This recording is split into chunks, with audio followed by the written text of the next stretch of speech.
Date night for us is, we like to eat food. So we like to get out to a restaurant together. Try new things. Try new things. Yeah. Oftentimes date night is not something that looks like it used to. Now date night is oftentimes grabbing a quick meal and going for a hike. So let me make sure that we are making proper investments. And those investments can come in a myriad of ways. Time spent together, praying together, whatever that looks like in terms of investment. The worst marriage advice we've ever gotten. I remember being told before we got married, your first year is going to be horrible. It's just horrible. It's always bad, and just hang in there. You'll get through it. I was like, that is... Fortunately, we had some friends that were like, don't believe that. Doesn't have to be. Don't believe that. Yeah. That's nonsense. Everyone always talked to us about how awful your first year of marriage was going to be. Yeah. Just be ready. Like, your first year is going to be awful. Yep. It's going to be really, really hard. It's just the two of us. Like, we don't need other friends. It's just... Oh yeah, that's a bad one too. That's weird. Because it's like your marriage needs friends. Yeah. Your marriage needs mentors. Your marriage needs pastors. I think a funny piece of advice a friend of mine said is make sure you have different bathrooms. Make sure you have different bathrooms from each other, and they had different mattresses too. Same bed, but different mattresses. It was weird. Who snores the most?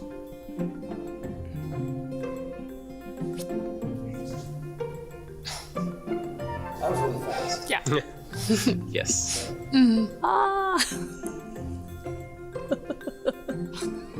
Sorry, would you say me? I think it is me. Oh, man. It's a little It's not loud. It's not loud. She's had surgery. It's better than it would have been. It's a thing. It's not her fault. Thank you for that. Who's the better driver? Why do you say that? I will break like 10 cars away, you know? I'm like, Mason, stop. But he's like, I know what I'm doing. The better I driver. think you're the better driver. I think that is true. You drive really fast and dangerous. No tickets, no car accidents. That doesn't mean it's right. It's safe. But you do often counsel. Oh, I do. Yeah. Bib. So, We don't have a ton of tension in our marriage, but when we first got married, it was driving. That was the worst. it's easy to get. Absolutely the worst. Yeah. Who's more likely to binge watch an entire season? Only because she falls asleep. So. For a particular series? I don't. I don't think either one of us are. I could read a book in a night, though. There are many times that he will turn over and be like, "What are you doing?" I'm like, "Just a few more pages. Shh." Go through it. Yeah, she Maybe would more binge books. read Yeah, through over the binge night. watch. I love sleep. Man, I love sleep. So I'm like, shut it down.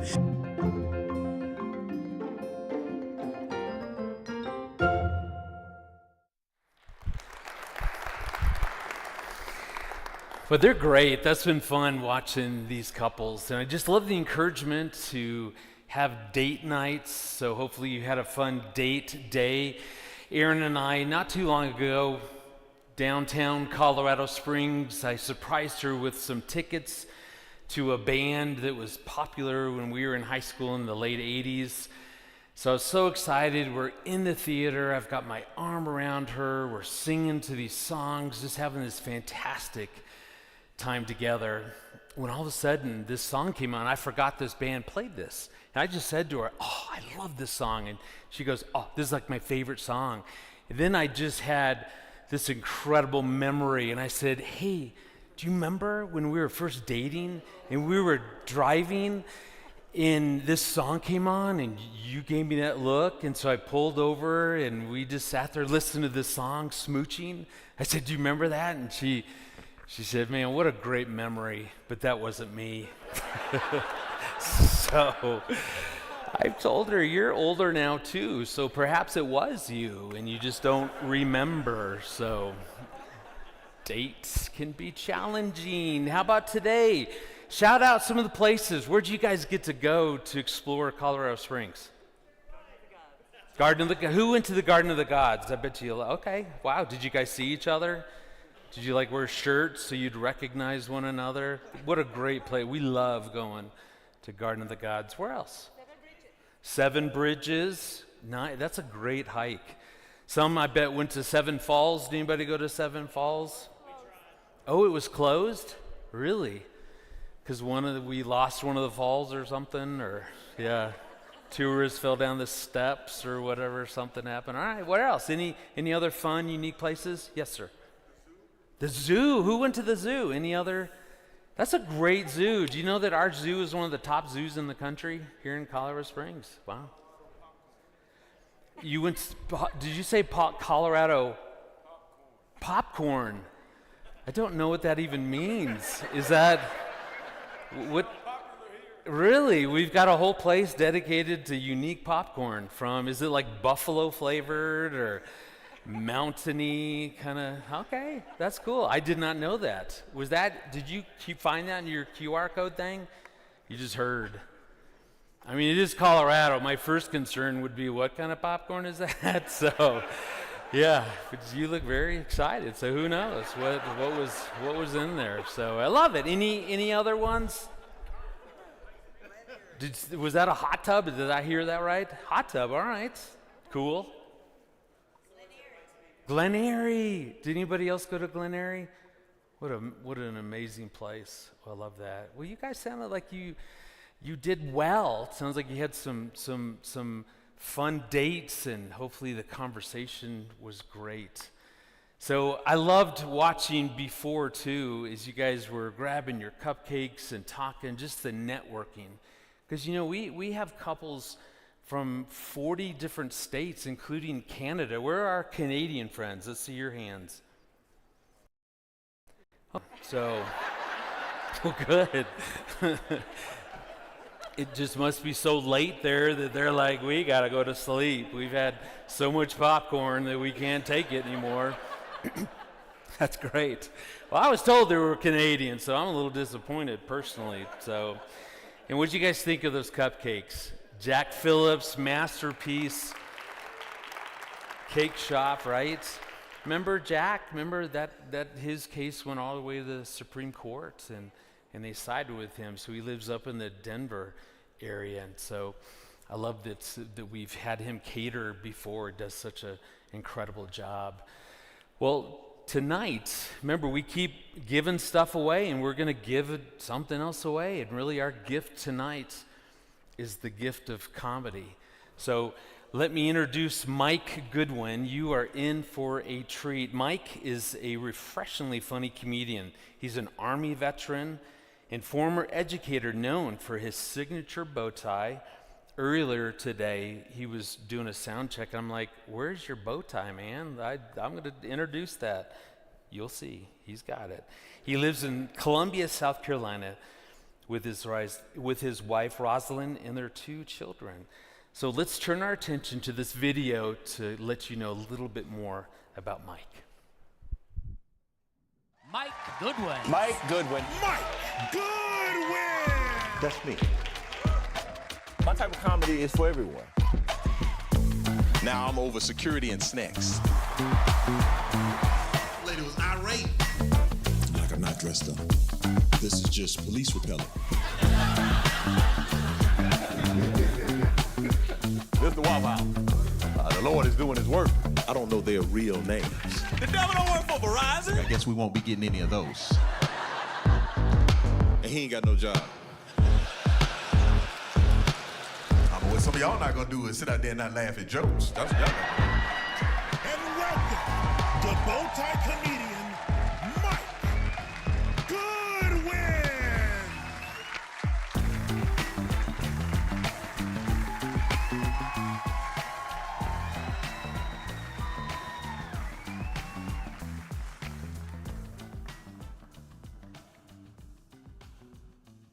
See, y'all ran out of claps, huh? This is no more.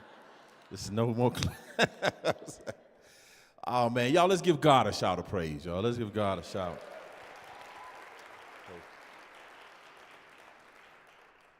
This is an honor. This is an honor. I love to minister to believers, but it's such an honor to minister to pastors and the ones that lead flocks. Give yourselves a round of applause for being here tonight, being at the conference.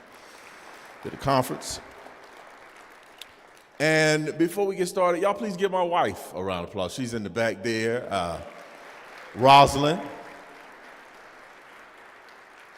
She still laughs at my jokes, so y'all don't need to look over at her during the show. She enjoys my comedy. Man, Colorado Springs, second time. I've been here before. Reminds me a lot of Washington State. I was in Fort Lewis for a little while, so that the mountain outline is very similar, familiar to me. Y'all really like roundabouts for some reason, though. It's big roundabout people out here. Like they said, I'm from South Carolina, and I was very excited when I saw my favorite restaurant out here in Colorado Springs. I was a little surprised it was here. The Waffle House. Yep, I was. Yes, indeed, I am a connoisseur of the House of Waffle. I am. Yes, I have a rewards card, and they don't even have a rewards program. I just took an index card and a Sharpie and said, can you punch my card, please? I'm telling you, I'm not being funny. I love the Waffle House. I am. In fact, my daughter, who's a freshman in college, I'll talk about that a little bit. She sent us a text about a week ago, and her buddies went to the Waffle House, and she was like, thinking of you, Dad. I was like, oh, that is so great. I love the Waffle House because depending on what time you go, you don't just get a meal, you know. Sometimes you get a show, you know what I mean? Sometimes you get an MMA fight. You just don't know what's going to go down at the Waffle House. I'm a big fan, but I tell you, I do have one issue with the Waffle House, and it's not with the restaurant. It's with the people that go to the Waffle House. Yeah, people go to Waffle House with unrealistic expectations. Yeah, they go to Waffle House with Cheesecake Factory expectations. I was in the Waffle House the other day. This woman was in there having a fit. She was like, I want to speak to the manager. I was like, ma'am, this is the Waffle House. There is no manager. Yeah, you can speak to the head cook, Willie. That's who you can speak to, man. This lady was irate. She was like, I am emailing corporate in the morning. I was like, ma'am. The dude that's scrambling your eggs is smoking a cigarette right now. I don't think they're concerned about your complaints, ma'am. Now, one thing I do wish the Waffle House would take a look at is their dental plan for their employees. I wish that they would. I'm just saying, I wish they would review their service provider. There's a lot of gums and tongues in the Waffle House when I go, and I'm easily distracted. You know, I can't focus. If I'm talking to you and you've lost the majority of your teeth, I can't lock in, you know. Like if I'm looking at you and I see that speed bag in the back of your throat, I just want to get a little workout in, man. My wife and I, we've been married for 25 years of marriage. 25. And as I mentioned, my oldest daughter, we're in an interesting spot. We just took our oldest daughter to college. So we have a freshman in college. And it was difficult. It was hard, you know, and I think we are now getting to the place where we're understanding that, you know, she's gone and it's a new dynamic at the house. And I just thought I would be a blubbering mess the entire time, from like graduation on to move-in day. And I was pretty decent for the most part. But I was able to hold it together until we moved her in. You know, we moved her in, and we were about to leave. And I had to do the prayer, you know, the father pray over her semester, her room, and I'm pretty solid in my prayers, you know. I'm rock solid in my prayers, you know. And I was in this prayer for about 10 seconds. About second 11, I was crying like Chewbacca from Star Wars. I was like,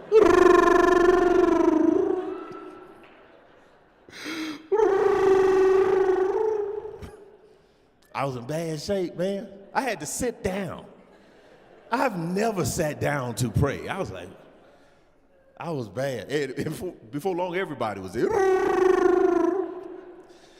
It was awful, man. That was the longest prayer I ever prayed in my life. Because I remember taking her to nursery school. I remember walking her into the nursery school, and they had a sign on the wall. It said, "Welcome class of 2025." And I smirked. I was like, that ain't no real year. 2025, like, what up, dog? Good to see you. And I didn't realize, I thought that, like, when me and my wife got married, I thought we were the team, right? I thought it was on one team. I thought it was gonna be me and my wife. We have these children, then they would be members of our team. Yeah, that didn't all the way happen, you know. My wife and daughter, their team, you know that.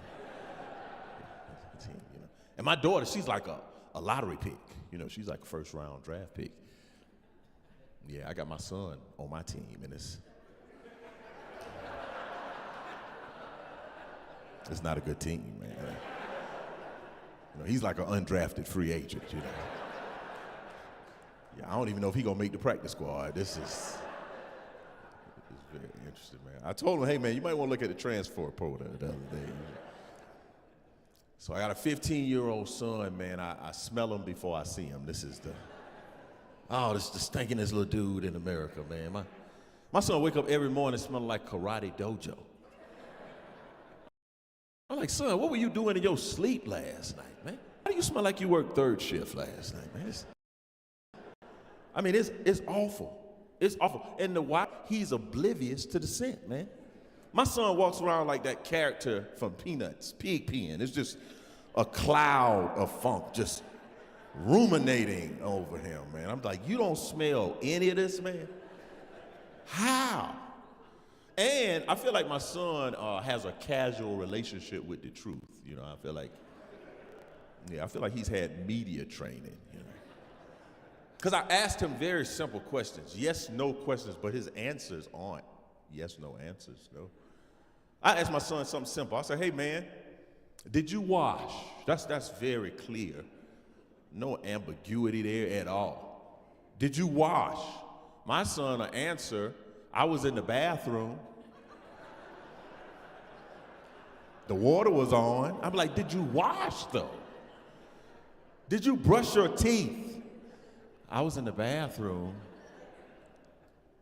It's wild, man. And I'm the kind of father, man, easy wins. You gotta earn your wins, man. I just don't let you win because you're a kid. I don't care if I'm not even good at what we doing. I'm competitive. And we playing the video game. I'm not good. I'm not good at video game. The big reason is their controller has way too many buttons on it. They got 14 buttons on this controller. I'm like, what am I supposed to do with all of these buttons? When I was a kid and played video games, we had 2 buttons. A and B, that's all you had. You could run and jump. That's all you could do in the game. Matter of fact, you couldn't even go backwards. The game just kept pushing you forward. Not these new video games, man. You go all over the screen. So I'm playing my son in basketball, and I'm touching all the buttons, man. I'm up there. I'm hitting those buttons. And I'm down like 5 points, man, but I'm touching those buttons. And my son took off his socks, and I was like, what's that? What's that smell, man? You don't smell that? Man, I look over, he wiggling his little funky little toes. I'm like, hey, man. Now my eyes are watering. I can't even see the controller. I can't see no buttons. Now I'm down 15 points, you know. Now I gotta play my son online at our house in separate rooms. It's crazy. It's the wildest thing, man. And my son loves sports, man. He loves sports. He's not good. He's not good, though. He isn't. And let me tell you where he is in his athletic career. Let me tell you. My son is at the point where if I don't pay for him to make the team, he's not gonna make that team, man. And I knew this day was coming. I knew it was coming. We signed him up for flag football when he was a little dude, and that was a waste of money right there. Yep, his team went defeated. Yeah. There wasn't no games. Matter of fact, they tied one game. My son came home super excited, hopping around like, I was like, hey, man, what you so excited about? My son was like, Dad, Coach said that whenever we tie, it's like both teams won.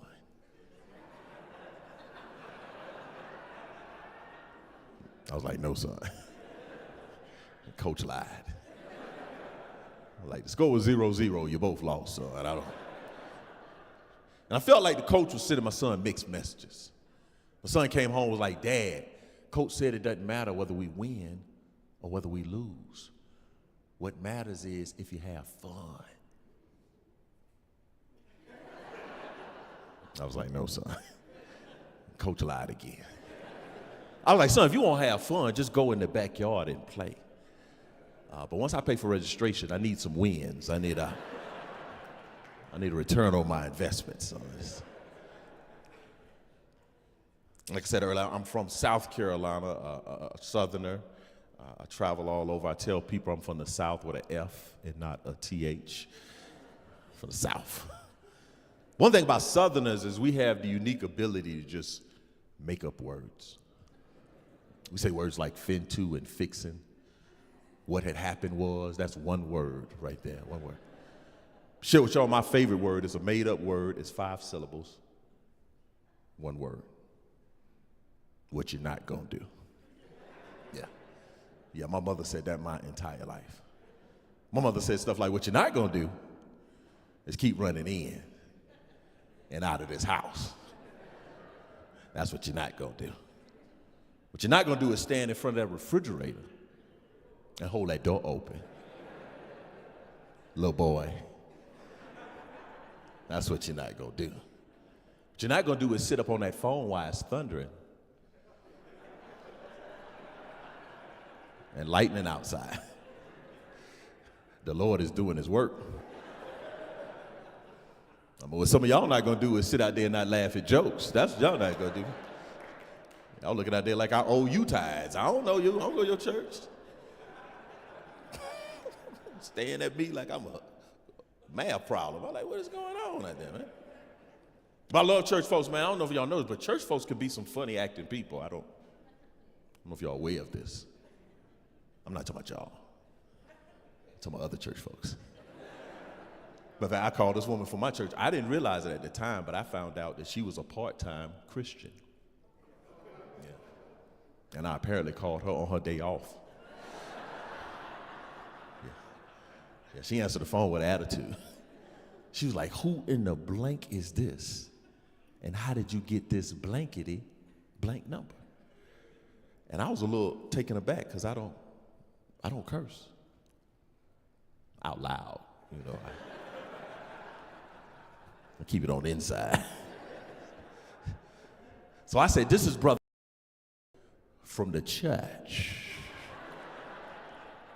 That's how you say it when you're spiritual, from the church. She said, oh, praise the Lord, brother. I was like, praise the Lord. What you're not gonna do is act like you ain't just cuss me out on the phone, man. That's what you're not gonna do. We got some strange expressions in the South. I don't know if y'all have heard this expression. I'm gonna share one with y'all. There's an expression in the South when the sun is shining and it's raining outside. Southerners say that the devil is beating his wife. Yes, this is a common expression. I learned that in South Carolina history in the 8th grade. The sun is shining and it's raining outside. Southerners say that the devil is beating his wife. I got a couple of questions. When did the devil get married, huh? I've read the whole Bible. I've read nothing about a Miss Satan. And who would marry the devil? Who is sitting up on eHarmony looking at the devil's profile? Tell my girl, I know he got problems, but he sure is hot. I'm like, what? My mother loves Jesus, man. My mother, I grew up, loved Jesus, man. You would have thought my mama went to high school with Jesus. She talked about Jesus so much, man. Another thing my mother used to love to say was, the devil is a liar. And he is.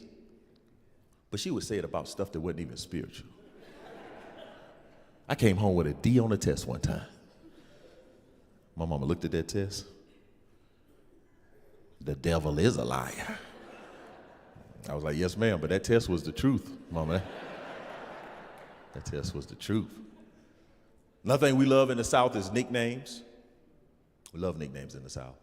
I realize these are people I've been knowing my entire life. I don't know their real names. My brother called me the other day. He said, hey, man, you know Mark Davis's mom passed away. I was like, I don't know no Mark Davis, man. He was like, Stanky, man. Stanky mama passed. I was like, why you ain't say that from the start? I need to give Stank a call. We try to be funny with nicknames. We call big people nicknames like Tiny, Slim. Nickname people after food. I know a cornbread, a pork chop, and a collard green. I know there's one dude, his nickname is Boss, and he ain't got no job. I'm like, who you the boss of? Yourself? But I think white dudes have the coolest nicknames. I really do. Because white dudes' nicknames go with them their entire life. White dudes have nicknames like Rusty, Skip, Chip. Like your nickname could be Chip. You could be the CEO of a bank. You could have Chip on your business cards. The brothers can't do that. Pookie can't be a branch manager at the bank. You don't trust your money with Pookie. I'm like, right this way, Dr. Junebug will see you. I'm like, no, he will not. That's Stanky Mama Doctor. I'm not going to that mess. That is not about to happen, man.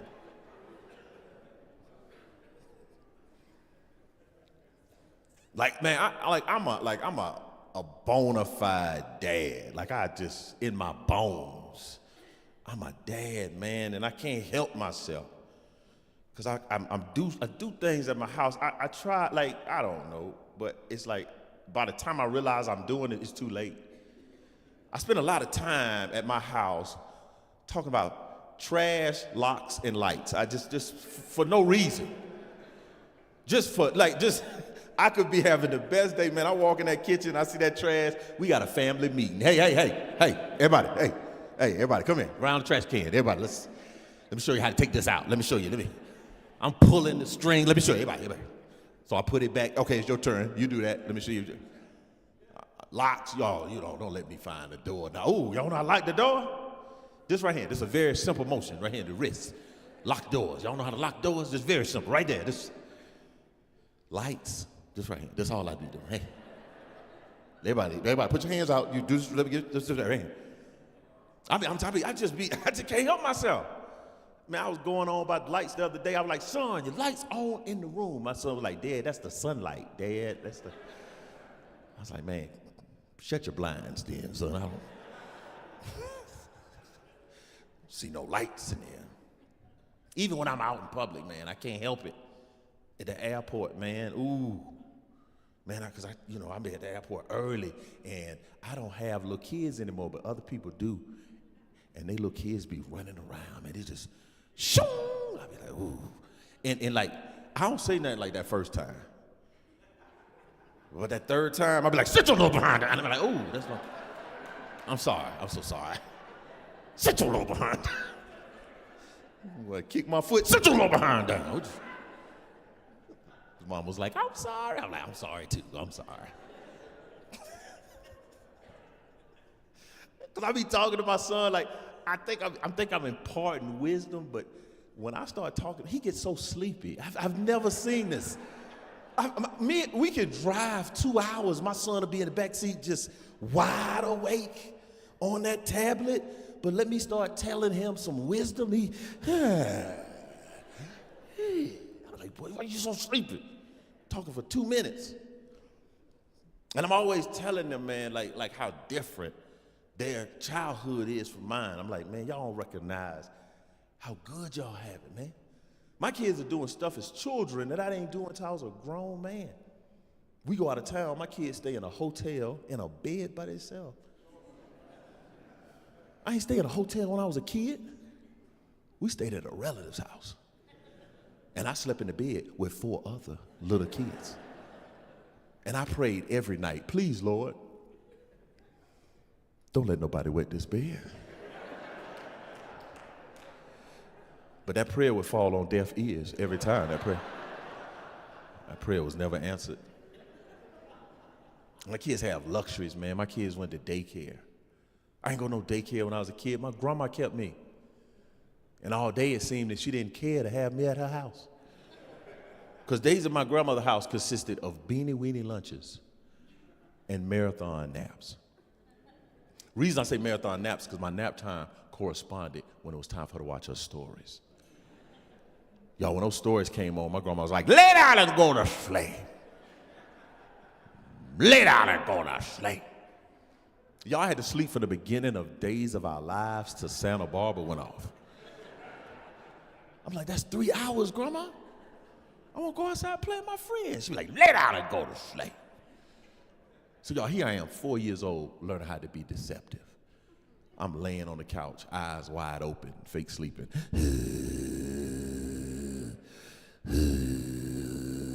My grandma like, boy, you sleep? I'm like, yes, ma'am. Lay down and go to sleep. And I'm telling my kids, like, if they have a question about anything, they can just Google it. Man, they got Chat GPT. I ain't have none of that. When I was a kid, if I had a question when I was a kid, we had to go to the Encyclopedia Britannica. I felt like it weighed 1,000 pounds. And I was a weak little kid. So I had no information. Yeah. I remember when I didn't know how to spell a word, I would ask my mother how to spell a word. You know what she would tell me? Look it up in the dictionary. I used to be like, Mama, I don't know how to spell a word. Y'all, I spent 4 weeks in the L's looking for elephant. I was like, I don't see that word, Mama. I see licorice and leprosy. I don't see nothing. I don't see nothing but no elephant, Mama. Almost passed out looking for pneumonia. I'm like, this is not a real word, Mama. They are making up words. I even tried to teach my kids some stuff I learned when I was a child. Y'all remember those bizarre stories they taught us called nursery rhymes? Y'all remember these? There was an old lady that lived in a shoe. Why? She had so many children, she didn't know what to do. So she fed them broth without any bread and whooped them all soundly and put them to bed. Yeah, that lady going to jail, man. You can't post that on social media, man. What about this one? Peter, pumpkin eater. He had a wife. He couldn't keep her. He put her in a pumpkin shell, and there he kept her very well. Yeah, Peter has a Netflix documentary coming out. It's called The Making of a Murderer Pumpkin Pie Style. That'll be out in the fall. I've taught my kids that weird little song, 10 Little Monkeys. Y'all remember that strange song? 10 little monkeys jumping on the bed. One fell off, bumped his head. Mama called the doctor, and the doctor said,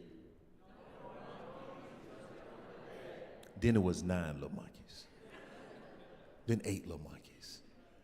Then 7 little monkeys. And I'm like, when's this doctor gonna call Child Protective Services on this woman? This woman's clearly overwhelmed with all these children. She need to call old lady in the shoe. That's who she need to call. I bet you after some broth and a whooping, they stopped jumping on that bed, man. They taught us some weird stuff when we were children, man. What was going on with those parents in that lullaby, Hush Little Baby? What's happening with them, huh? They buying billy goats and mockingbirds, diamond rings. You don't get no baby a diamond ring. That is a choking hazard, people. What are you doing? 3 blind mice. How you know? Who's around here evaluating the eyes of mice? Who has the time or the equipment to make little Stevie Wonder glasses for mice? Who's doing this? Every time it rained, I sing this dumb little song to my son. Somebody sung to me. It's raining. It's pouring. Old man is snoring. He went to bed, bumped his head, and couldn't get up in the morning. I'm like, why am I singing homicide hymns to my son before he go to sleep, man? This boy gonna have nightmares, people. And why is everybody in my childhood hitting their head? This is what in the CTE is going on, man. Interesting spot in my life, man. I've turned 50 this year, turned 50. Yep. Found 50 to be interesting because everybody want to welcome you to the club. Turned 50, everybody, welcome to the club. Walk to the club. I walked in, I was like, I don't like this club. Ain't nobody dancing in this club. Everybody sitting down. Why does it smell like icy hot in the club? It's a lot of liniment in this club, man. Everybody's drinking Metamucil in the club. I don't like this club. And what I find to be very interesting about aging, the folks that are younger than us seem very obsessed with the age of people that are older than them. This is new. When I was a child or a person that was younger, I had no clue how old anybody was older than me. Like my aunts and uncles, I just knew they were older than me. I have no nickname for them. I called them Mr. Smith, Miss Johnson, by their name. Not these new kids, no. They got these nicknames, I don't like them. I don't even know these people. I'm minding my business. I'm walking around, somebody be like, oh, that's a nice suit you got on, old school. I'm like, who is old school? I'm not old school. I ain't new school. I'm like medium school. Come on. Old school. Dude like, hey, I like that hat, I don't know you, man. What are you talking about? I'm like, what's up, OG? Oh, white people, let me explain to y'all. OG. It's original gangster. Somebody told me I need to point that out sometimes. I'm like, I ain't no OG. I'm like a medium G, you know. Come on, man. It's wild, man, because I just don't, I really, honestly, didn't spend a whole lot of time thinking about age until I turned 40. 40 happened, and I felt like, man, somebody should have had an orientation with me because life was drastically different from 40, before 40 and after 40. Very different. Like, a lot of things changed, and nobody told me that was about to happen. Because my whole life, up until that point, my mind and my body were a team. They were on one accord. They were operating in harmony. They were like Dr. King's vision of America. They were unified. I turned 40, segregation hit, and I was like, what happened? They don't talk to each other anymore. 40's strange, man. Stuff you've been doing your whole life is not the same. Here's an example of 40. 40 is going to bed at night. You don't do anything spectacular. You just lay down. Lay down and go to sleep.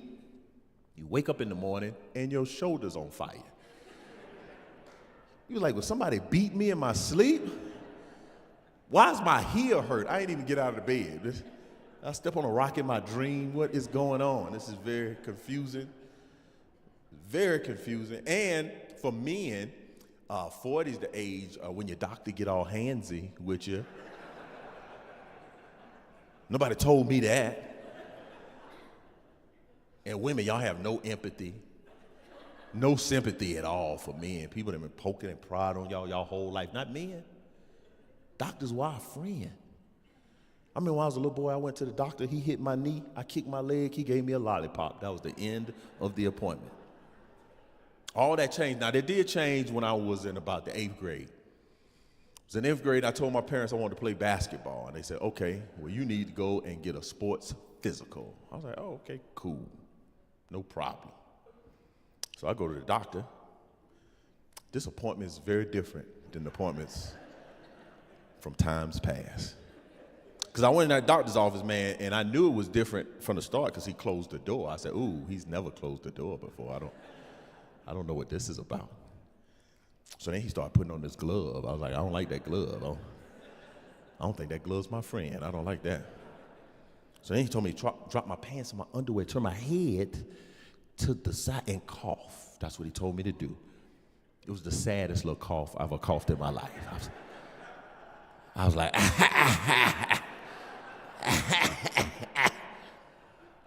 because I really was looking at what he was doing. I'm like, hey, man, tell me what you're looking for. I'll look for it, man. What are we doing here, man?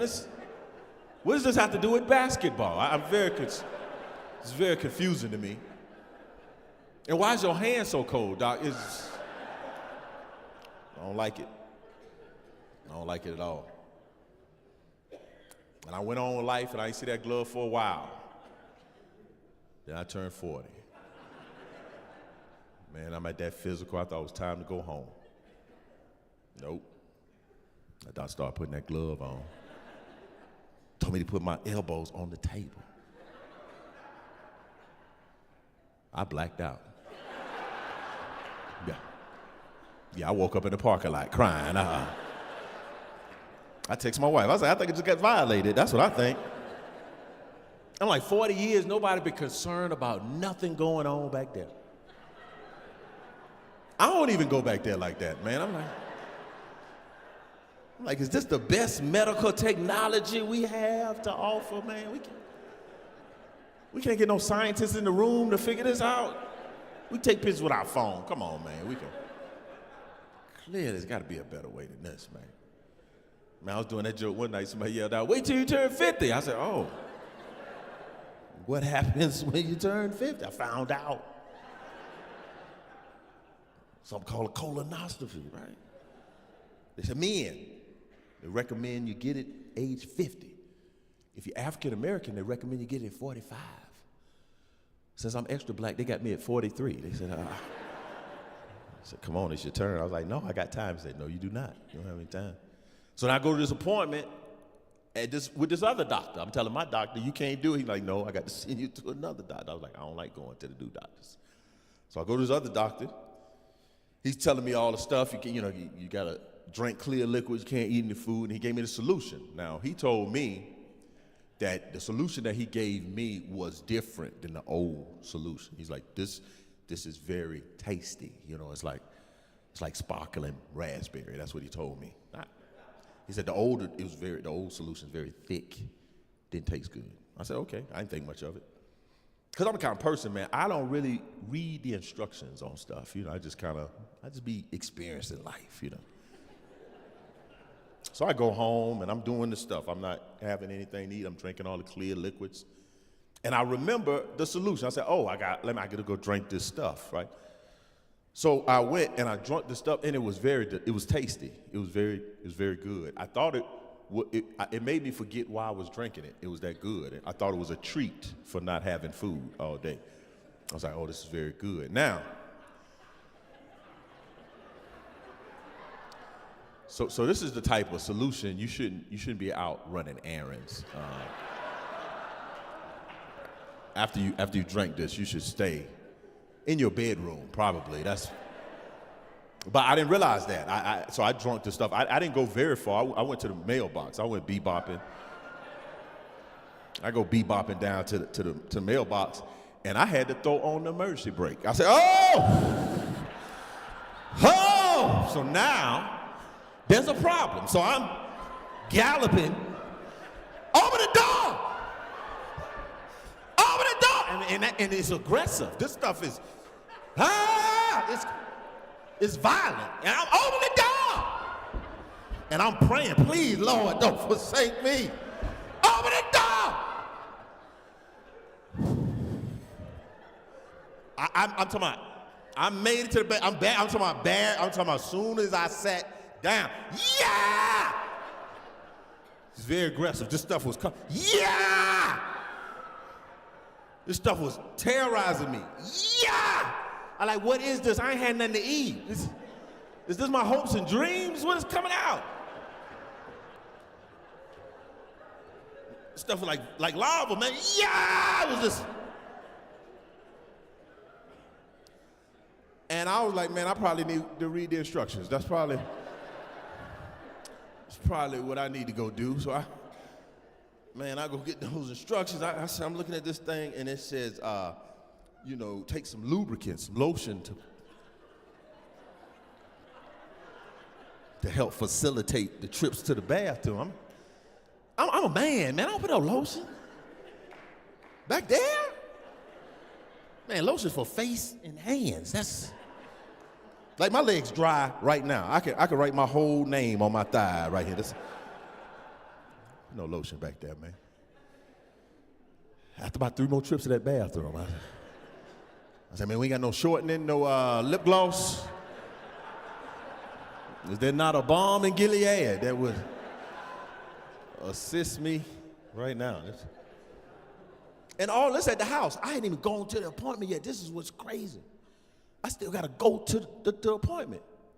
So I go to the appointment, and it's a very somber. I'm in a very somber mood. Like, this is serious. This is a lot of gravity in this moment. And you go, and the folks that are there, this their job. They do this every day. They do 3, 4, 5 of these a day. They're not thinking about how traumatic this is for me right now. Man, I go in there, man, those folks are having conversations about their weekend plans. I go in, one of the ladies said, I think we're gonna do some tailgating this week. I was like, I don't think that's appropriate. I don't think that's appropriate to say right now, man. Then they put you on the little garnet, man. They tell you take off stuff, so you got a little piece of wrapping paper on top of you. And I was a lot of anxiety in my face. And they said, man, Mr. Goodwin, just relax. Just think of it as like you're taking a nap. I was like, I don't know how you nap, but I normally have on something down here. So I'm concerned, and the doctor comes in like it's the best day of his life. He just, like he floating on air, man. He just came sliding into the room, and he told me about the drug. He said, I'm gonna have to administer this drug called propofol. And I was like, ooh, I think I've heard of this before. I think that killed Michael Jackson. Wasn't that the drug that took Michael Jackson out? My first name's Mike. I don't think that's a good drug for me. So he calms me down. He says, before we get started, what song would you like to hear? I said, song. We got a soundtrack for this right here? So I thought about it for a second. I said, hey man, let me get that Rick James, Give It To Me Baby. I think that'd be very appropriate. Always thinking about fatherhood, man. Matter of fact, round of applause for the dads, man. Give it up for fathers. Dads don't get a lot of love sometimes, man. Not a lot of love for the dads. Round of applause for moms. Let's give moms a round of applause. Y'all heard how the energy went up just a little bit for moms? A couple woos, no woos for dads. Dads get no woos. I even look at like the holiday, man. Look at Mother's Day compared to Father's Day. Very different how we approach it, right? Mother's Day, you just can't pull up at the restaurant on Mother's Day. No. You need reservation weeks in advance. Not Father's Day. Father's Day, you pull up with a party at 20. They like, right this way. Let's go. We'll take you. Everybody love mama. I love mama, man. Even if you had a bad mama, love your mama. Be like, mama, thank you for dropping me off at my grandmother's house and letting her raise me. You were such a visionary for my life, grandma. But I'm always looking for great examples of fathers, man, because that's what I want. I want my children to say my dad was a great man, and I was raised by a great father. So I'm always looking for examples of fathers. So I was reading in the Bible, man. Everybody's familiar with Abraham, who's the father of our faith. I'm in front of all these theologians, right? So I don't have to tell y'all about the story, Abraham and his son. I was reading that. I was like, man, that probably happened on Father's Day right there. That's just a lot of weird stuff happens on Father's Day. I was like, that's Father's Day story right there. And when that story was a clear representative of why I'm not in the Bible. That's a great story to show I could not have been in the Bible, because if I was with Abraham and we walking up the mountain, he had a rope, I would be like, Dad, where's the beef, sir? Where's the beef? I'm like, you got to catch me, you know. I'm just saying, he got on sandals. I'm like, come on, Dad, what you doing, man? Where we going? Who we sacrificing? I'm just saying, it would be a lot more passages in the Bible if I was in the Bible, like 5 more. It'll read like, on the 5th day, Abraham found Michael asleep by the brook. You know, and then the story would continue. That's why I'm not in the Bible. But we're all familiar with the story of Abraham and Isaac. That's in Genesis, the 22nd chapter. God tells Abraham to sacrifice his son Isaac. They go to the mountaintop. Abraham goes to sacrifice him. God speaks. There's a ram in the bush. They go on. Now, the next time you see Abraham and Isaac together isn't until Genesis, the 25th chapter, when Isaac is burying his father Abraham. So I submit unto you. That's a pastoral word. I don't use it willy-nilly, you know. But I submit unto you that incident on the mountaintop was probably the last father-son trip that Abraham and Isaac went on together. That's probably the last time Abraham was able to get Isaac anywhere with him by himself. He'd be like, hey, son, I'm about to run down to Damascus to get some livestock. You want to ride? He'd be like, nah, I'm straight. What you're not going to do is get me out here and try to sacrifice me again. That's what you're not going to do. I'm constantly thinking about, you know, as I age, I'm seeing how things are different, especially when I turn 40. Like when I turned 40, I saw all my sports heroes on TV selling itch cream and life insurance. It was very discombobulating. They're selling compression socks and Skechers. I'm like, I'm in the Skechers demographic. When did that happen? And why is Snoop Dogg selling Skechers, man? This is a very strange ambassador for a product right here. Walking around wearing Skechers, sipping on prune juice. This is what we doing. And what's wild about Skechers don't want you to exert any energy to put on that shoe. They just want you to put your foot in the shoe and keep walking. I'm like, that's not good. We need to bend down, Skechers. Let us tie a shoelace or something. Nope, just step in the shoe. Keep it moving, baby. Keep it moving. Like, I don't like it, Skechers. It's even hard watching TV and you see your sports heroes. You got to explain to your children who the athletes on the commercials are. I'm watching commercial. Shaq comes on. I tell my son, hey, man, that's Shaquille O'Neal right there. Shaquille was a bad man. He used to tear down rims. Shaq said, don't fake the funk on a nasty dunk. My son was like, the Papa John dude with the shakaroni pizza, daddy, that's what you talking about? The icy hot man, daddy, is that who you? The General Car Insurance guy, daddy, is that? Carnival Cruise Line, daddy, is that the guy you talking about? Like Shaq does do a lot of commercials, sons. But I think about the concept of legacy. Legacy is a very sobering concept. Because legacy is not what you've done, it's what people remember you for. It's very interesting. Think about people like George Foreman, right? George Foreman is an Olympic gold medalist, 2-time heavyweight champion of the world. But why does the name George Foreman resonate with you right now? A cooking apparatus, man. That's a grill. That's not why he put his body in harm's way for you to make a perfect panini. That's not why he took all those concussions so you can make a grilled cheese sandwich, man. That's not what it. I think about Will Smith, right? Will Smith, Fresh Prince of Bel-Air. Independence Day, one of the highest grossing movies of all time. But you know what I think about when I think about Will Smith? The slap. This man slapped Chris Rock in the face on national television. It was the oddest thing I've ever seen. I mean, it's an award show. I remember watching the show. Will Smith got out of his seat, walked on stage, slapped Chris Rock, went back and sat down. Then he yelled out, "Keep my wife's name out your mouth." Yeah, you're supposed to do that first. That's how, that sets off this whole chain of events. Like, you just don't, we can't be slapping people then telling them why we slapped them in the face. That's just not good protocol, man. And I think about the slap a lot. I really do. I really do, because people would ask me about the slap, and I have a unique perspective about the slap because I have always worked clean. I've always been a clean comic.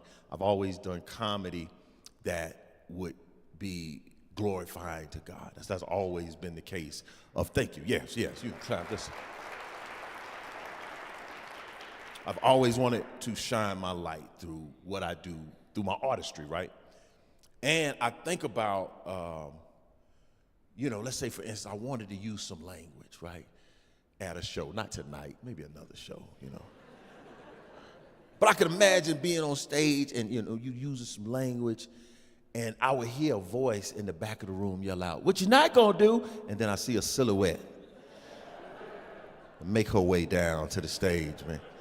And my mother would just appear out of nowhere. My mama would walk right up on the stage, slap me right in my mouth, and say good night to y'all, and take me in the back and say, "I gotta watch his mouth out." What's up? Because I can't imagine, doing comedy in that way. Because people ask me all the time, they ask me about doing clean comedy. And when they ask me, in my mind, I hear a particular voice when people, it don't matter who says it to me, when people ask me about clean comedy, it sounds like this to me: "How do you do the clean comedy at your show?" That's how it sounds when people ask that question. Now, some of you don't know what I just did right there. So I just did Eddie Murphy impersonating Bill Cosby. So Eddie Murphy had a special, and in the special, he tells a story about Bill Cosby's son coming to his comedy show and how he was very disappointed. And he ended up calling Eddie and chastising him because the language that he was using. He called him, he's like, "I want to talk to you, but where is the use in your show?" He talks to Eddie, but that's how I hear when people talk to you. "How you do the clean comedy at your show?" That's how I hear it. Yeah, that's good. That's a good Bill Cosby. Well, that's a good Eddie Murphy over Bill Cosby. But Ed, I find it to be a very strange question because I grew up watching things that made me laugh that didn't have language. Like, that's not an anomaly to me. And I grew up in a house where we couldn't even use regular words. Forget cuss words. We couldn't say normal words. I couldn't say "but" when I was a child. I'm still a little concerned as I say it right now. There is a little bit of, what you're not gonna do is like in my brain. Couldn't say stupid. Couldn't say it. Couldn't say lie. You had to say they were telling stories or they were fibbing. We couldn't say fart. Couldn't say the word fart. Had to say they were passing gas or they were pooting. Do you know how demasculating it is to be a teenage boy full of testosterone? You gotta tell your mama, "Mama, I think he pooted." I'm like, "Nah, mama, that boy farted. That's what he did. He almost did something else." And I think about that stuff all the time, man, because people always ask, they be like, "Hey, man, how do you come up with the material?" I'm like, "Man, I just look at y'all. That's all I do, man. I just walk out the door, man." Because there's so many examples. I think like words and phrases we use, they're very interesting to me. Like, for instance, what do people say when you have a great night of sleep? "Slept like a baby last night."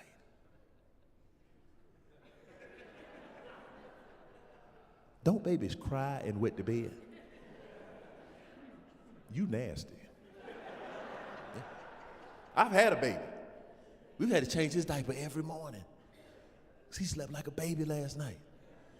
Have you ever been in the middle of a conversation and they say something like, hey man, can I be honest with you?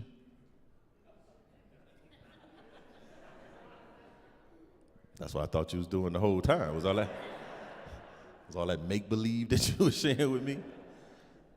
I remember going to a hotel that had a sign on the wall that said, no shirt, no shoes, no service.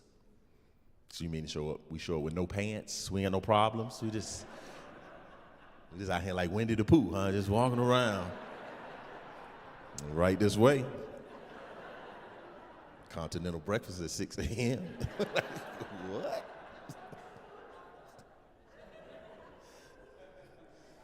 I had a dude say something to me the other day. I was like, oh, man, I don't know what to do with this. People like my hat, so they always like, hey, man, that's a nice hat. And I was like, thank you. I don't know if I said it flippantly or something. I was like, yeah, man, I appreciate it. He was like, no, really, I like that hat, man. I'm not blowing smoke up your butt. I was like,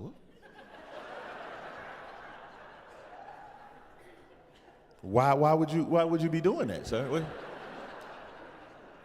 Why was there ever a point in the history of time that somebody would be doing that? Where did that come from? That's very strange to me. Those kind of things I'm always thinking about, man. Always thinking about. And I have such great respect for pastors, much like teachers. I great respect for teachers. Matter of fact, give a round of applause for teachers. Give a round of applause for. I don't know if y'all know, I used to be in education before I started doing comedy full time. And there's a lot of young teachers in the classroom nowadays. A lot of older teachers have retired. Got these young girls in the classroom. They're attractive. They smell good. Smell like strawberries and bananas. My teachers didn't smell like strawberries. My teachers smell like cigarette smoking mothballs. You know, they used to love to stand over. You forgot to carry the 3. I used to be like, Miss Jones, what you not gonna do? Stand over me, smell like Vicks Vapor Rub and ashes, Miss Jones. Y'all realize when I was in school, we stressed out the teachers so badly, they allowed them to smoke at school. I remember walking by the teacher's lounge and seeing smoke just billowing from up under the door. I told my mama we had dragons at the school. I said, Mama, Puff the Magic Dragon is in the teacher's lounge, Mama. They are smoking 2 cigarettes at a time. It's smoky in there, Mama. And I grew up at a time where when you went to school, you could get physically disciplined. I'm talking about the gate, first grade. First grade, I was in a line, had my hand out. Teacher would paddle us in our hand, and I was always a little smart Alex, so I was always trying to time, because my teacher shaked a little bit, so I would kind of. It would work until I got hit in the finger. I was like, ooh, hit me with the meaty part, please, hit the meaty part. Man, then I went to 5th grade. That's when they start paddling you on your backside, man. I was like, nah, that's different. And my principal was Mr. James. This is the biggest human I've seen in my life. Mr. James was 6'18", man. This man was huge, man. Man, he swing that paddle like Thor, man. He lift us up our feet. I was like, I don't think you're supposed to be doing this, Mr. James. This is too much. Mr. James, he wouldn't just paddle you. He would always lecture you first, too. He'd tell you what he watched on Highway to Heaven the last night. I was like, come on, Mr. James. Let's get this show on the road. And Mr. James would talk to us crazy. You know, he would look at me, he said, Mr. Goodwin, I really don't want to do this. And I would be like, well, don't do it then, Mr. James. Just send me back to my class.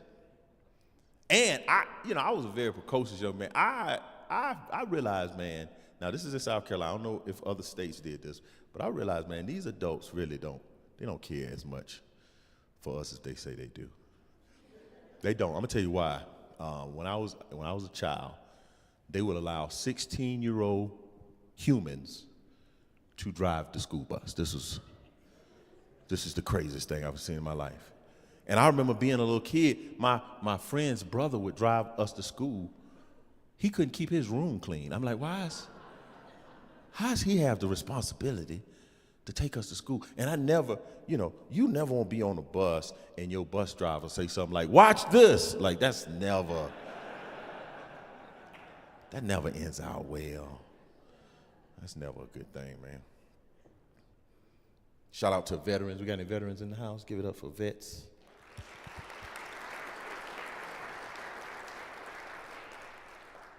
Served in the military. I was in the Army after high school.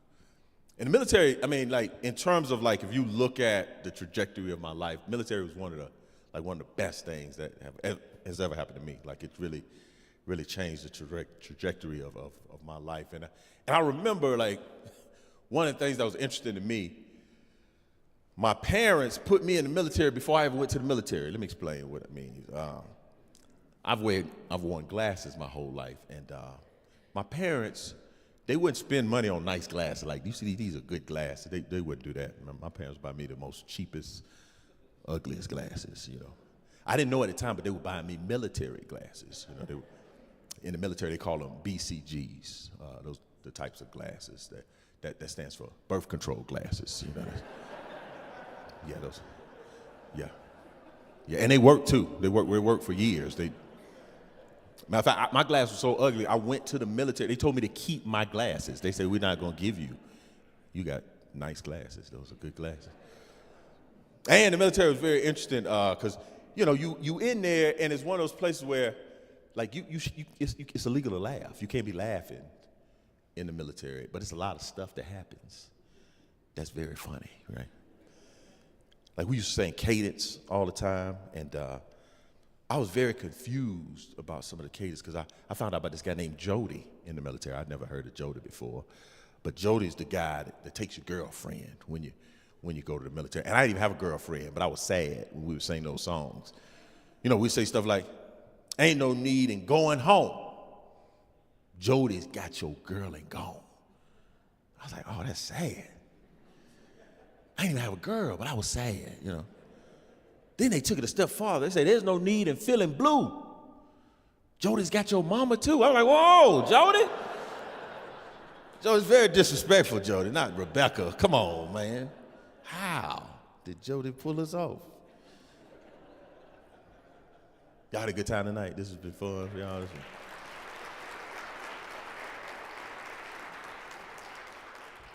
Wrap this up, man. I like I said earlier, man, I'm at this point in life, man, thinking about my age, and then I've realized recently I'm at this point, I'd much rather have cookies than abs. I'm just at this, I'd rather have a six-pack of cookies. That's kind of where I am, because that Waffle House, man, I go to that Waffle House, and this button right here is the MVP of my life. It's holding everything. It's holding everything together, man. My doctor recently told me I need to lose weight, and I was like, Doc, I'm probably not. I mean, I want to, but I got Girl Scout cookies in the freezer from last year, Doc. It's tough, man. It is. I don't know if they do this where you live, but I go to the grocery store. I don't know who thought this was a good idea to put the bakery and the produce so close together. That's not a good idea. I went to the grocery store the other day to get some carrots. It's a nice snack. They say carrots good for your eyes. You can snack on them, man. I left out the grocery store with a whole carrot cake. I said, And the carrot wasn't even a carrot. It was icing. I was like, oh, this is not good. And I go to that gym, man. I don't like it. I go. There's a lot of weird stuff at the gym. Anybody go to the gym with the screaming dude? Go to the gym, that guy? He in there screaming, ah! And he just putting on his workout gloves. You like, hey, man, what's all that screaming about? And it doesn't matter. It doesn't matter what city, what state I'm in. If I go in that locker room, anytime I go in there, there's an 85-year-old man walking around with a towel on his shoulder, naked as a jaybird, just marching around eating sunflower seeds. I'm like, man, where's your family at, sir? Whose pawpaw is this, man? And he always wants to strike up a conversation with me. I'm like, what you're not gonna do is talk to me with no pants on, sir. It's very inappropriate. And he always go Captain Morgan on me too, man. Hey, thank y'all so much. Y'all been outstanding. I'm Mike Goodwin.